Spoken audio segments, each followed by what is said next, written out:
143rd Contact. Sunday, March 22, 1981, 6:53 p.m. Billy says, I've only called you today because I would gladly like to know a few things about our universe, if you want to answer these questions for me. Semyaza says sure. On the other hand, I also would have visited you within the next few days because I have a few things of importance to discuss with you. Billy says and what is that? Semyaza says first, state your questions. I can still report my concern to you afterwards. It concerns the warnings that I suggested to you recently. Billy says warnings? Oh yes, you probably mean the authorities and organizations that want to approach me again? That also stands somewhere in one of the last reports. You know, however, that I have no major worries about that. Semyaza says sure, but the relevant interests have worsened very much in the meantime, which is why it is appropriate that now, you seriously need to worry about it. The members of your group are also involved in this, but about that, I will report to you afterwards. What questions do you have? Billy says this is simple, actually.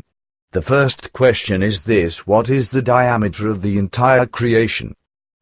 Semyaza says this had to come at some point, and you can save the remaining questions because I will certainly explain them to you in the answer of your question. Billy says as you wish. I'm listening. Semyaza says to answer your question, I must be somewhat detailed. The universe is divided into 7 units, that is rings or belts that entirely together form the whole universe, and all of these rings are rotating against each other and have different diameters and an ovoid shape. These 7 rings, which we call belts, are the following: 1. Central core, 2. Your core belt, 3. Your space belt, 4. Solid state matter universe belt, 5. Transformation belt, 6. Creation belt, and 7. Displacement belt, and we also call the creation belt the creation matter belt or the expansion belt, and the displacement belt, the last and extreme, embodies, according to your sense, a bumper belt. Now, the solid state universe is that part of the universe in which the new births exist, so the nascent stars, etc. with all their life forms. This real solid-state universe is calculated from the end of the creation your core's outer wall up to the beginning of the outer wall of the transformation belt, which exhibits a half-E diameter of 7,869 octillion light-years and is, thus, the next largest belt after the creation belt. In addition, the outer wall of the transformation belt is where this belt collides with the inner wall of the real creation belt, also known as the expansion belt or creation matter belt.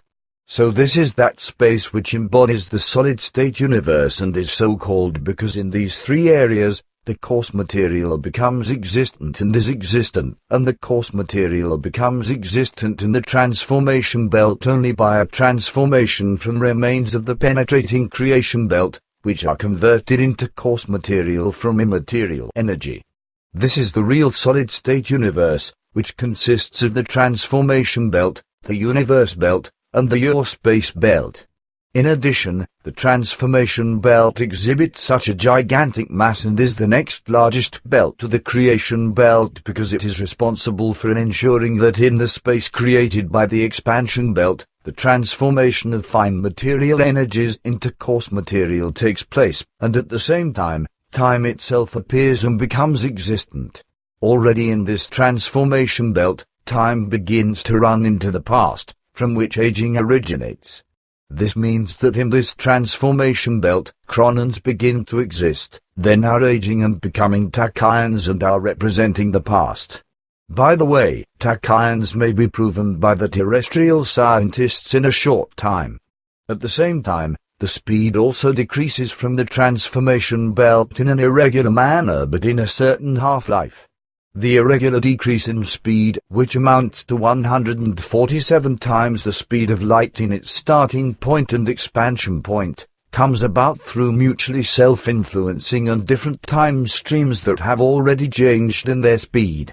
In the interior center of the universe is the real your core, which grows with each fallback of the creation, so of the whole universe, doubling itself in size. Thus, the your core will be twice as large with the next fallback as it is today. From this your core, referring to the energy field resting in the your space belt, which is the fallen back creation, new energies formed for the renewed expansion to the next universe, whereby at the end of the slumber time a new Big Bang takes place and a new expansion creates a new universe, generally all things of a much more refined form, which means that all coarse material will not be so stable anymore as in this universe. The your space belt itself is that part of the universe from which the expansion of the creation occurs, in which the creation energy also slumbers and, on the other hand, after every fallback, develops itself and takes up new fundamental forces from the your core, just to expand again through a renewed Big Bang.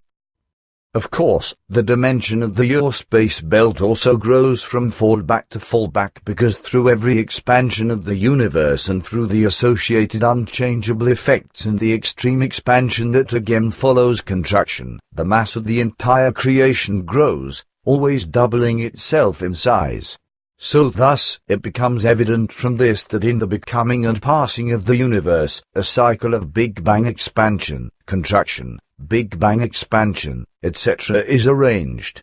Now, the central core embodies that belt which consists of the real your matter, which carries out its existence as generative material and life material of a pure, spiritual form, as real idea energy, created from a new creation, by whose strength alone this universe was able to create itself. This central core resembles an immense and continually loading accumulator block, which exhibits a magnetic energy that is immeasurable to us up to now, which binds the existing universe to itself and prevents too great of an expansion. This power guarantees that with the start of approximately 47 trillion years of expansion, the expansion speed starts to decrease from 147 times the speed of light and slowly drops until the expansion comes to a halt after 155,520 trillion years and, thus, begins the fall back, the contraction.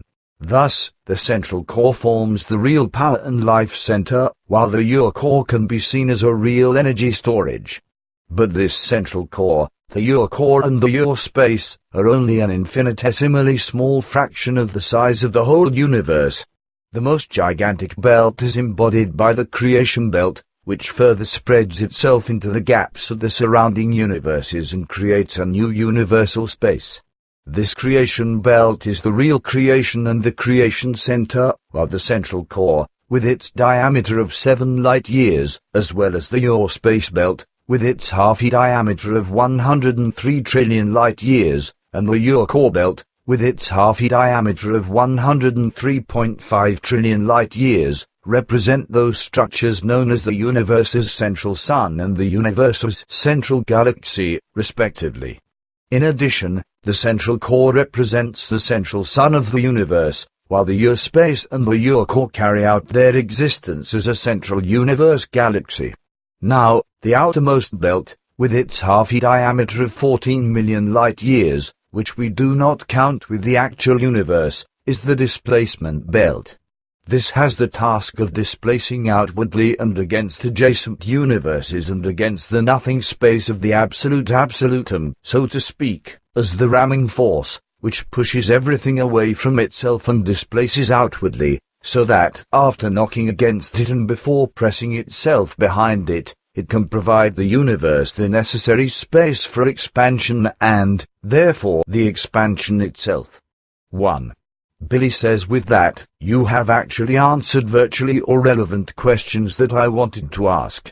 Just one more question: would it be possible that we could represent this ring belt construction of the universe schematically?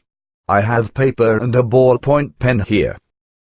Semyaza says sure. Here, you can transfer this representation to your paper. 2. Billy says this is really good. Thank you. Only, I see here that everything is perfectly circular and not ovoid. Semyaza says we make our diagrams in this manner for the reason that we can insert the exact data in their average values. Of course, the universe is, in reality, ovoid and not round, as we show it here schematically, and also, the information given to you doesn't correspond to those measures that exist in the universe. They are only the exact average values, calculated according to the shape of the circle. Billy says, I understand, but can you tell me about where we can find ourselves with the Earth on this diagram? Semyaza says, sure, you could mark the Sol system around here and the Dal universe here. Billy says, then when we went or flew into the Dal universe, we would have flown in a direct line here through the your space belt and then here through the transformation belt. 3. Semyaza says that is correct because other than the your core and the central core, all other belts of the universe are usable for all life forms and are passable if they have the necessary means for it. Billy says, fantastic, and I am also finished with the drawing. But I would still have a question now. The creation itself, so the creation belt, which still expands at 147 times the speed of light, is truly nothing more than a tremendous and immeasurable mass of spiritual, Sahara radiant, blazing energy that spreads out in a storm-tossed, glimmering explosion, right? Semyaza says that's right. Billy says, with that, I now know these things. However, another question still lies on my tongue, and indeed, in connection with what you still want to tell me. Semyaza says, sure. Billy says, thank you. Yes. Recently, we spoke incidentally of different places where we could go, perhaps, before the Great War begins. Wouldn't there still be other possibilities? If we wanted to go where you advised us, then we would have to raise about 25 million Swiss francs. Semyaza says, sure, there are still other possibilities, but those places aren't very safe unless you would build your buildings according to our instructions. Billy says, but, nevertheless, this could be done. Semyaza says, then I want to advise you that you should go, if necessary, however, only in a future time, with which I want to say that this should not be soon. At the moment, you must only pay attention to the fact that you can still build all that is necessary in the center and provide what is still necessary. Billy says, so you think that, afterwards, the whole group should go? Semyaza says, 50. Sure, we've already talked about this for a long time, but you've never seriously taken our advice into consideration. Billy says, you know why this was always impossible, the quarrels and betrayals. Semyaza says, that is well known to me, but now, it is the time when everyone will slowly become reasonable. On your part, you should primarily be mindful to act as fast as possible according to what you have already known for many years, that you will find the basic beginning of your mission in this country, but that you will then possibly have to carry out your mission, unperturbed, also outside. Recently, I also spoke of the fact that already, the official powers try to destroy you and the entire mission, but in addition to this, organizations have also been established, which serve solely for the purpose of destroying the mission and you and to make it impossible. Manuel already explained in his time that you will be pursued in your homeland and that the whole world will be against you. Unfortunately, it only remained hidden from us, from which side the danger should find its origin. The peculiarity of the Earth people, that they are able to speak other than what they truly think, has made it impossible for us. Otherwise, we could have prevented wolves coming along in sheepskins to your confidants, who then shamefully betrayed you. Now, unfortunately, time has progressed, and I have to get back. The answering of questions for you has taken up more time than I expected, so I will discuss these matters with you in even more detail at our next meeting. I hope that it will be very soon and in connection with your work that is to be done regarding the filming and photographing. Now, unfortunately, I must say to you, until we meet again, because I really have to go. Farewell, and be very careful because many evil forces have, in the meantime, been directed against you. Until we meet again. Billy says goodbye, and very dear thanks. Greet the others, and give them my thanks. Goodbye. Semyaza says thank you, until we meet again. The end. Semyaza says first, state your questions. I can still report my concern to you afterwards. It concerns the warnings that I suggested to you recently. Billy says warnings? Oh yes, you probably mean the authorities and organizations that want to approach me again? That also stands somewhere in one of the last reports. You know, however, that I have no major worries about that. Semyaza says sure, but the relevant interests have were your core belt, 3. Your space belt, 4. Solid state matter universe belt, 5. Transformation belt, 6. Creation belt, and 7. Displacement belt, and we also call the creation belt the creation matter belt or the expansion belt, and the displacement belt, the last and extreme, embodies, according to your sense, a bumper belt. Now, the solid-state universe is that part of the universe in which the new births exist. Them to you in the answer of your question. Billy says as you wish. I'm listening. Semyaza says to answer your question, I must be somewhat detailed. The universe is divided into 7 units, that is rings or belts that entirely together form the whole universe, and all of these rings are rotating against each other and have different diameters and an ovoid shape. These 7 rings, which we call belts, are the following: 1. Central core, 2. 143rd contact. Sunday, March 22, 1981, 6:53 p.m.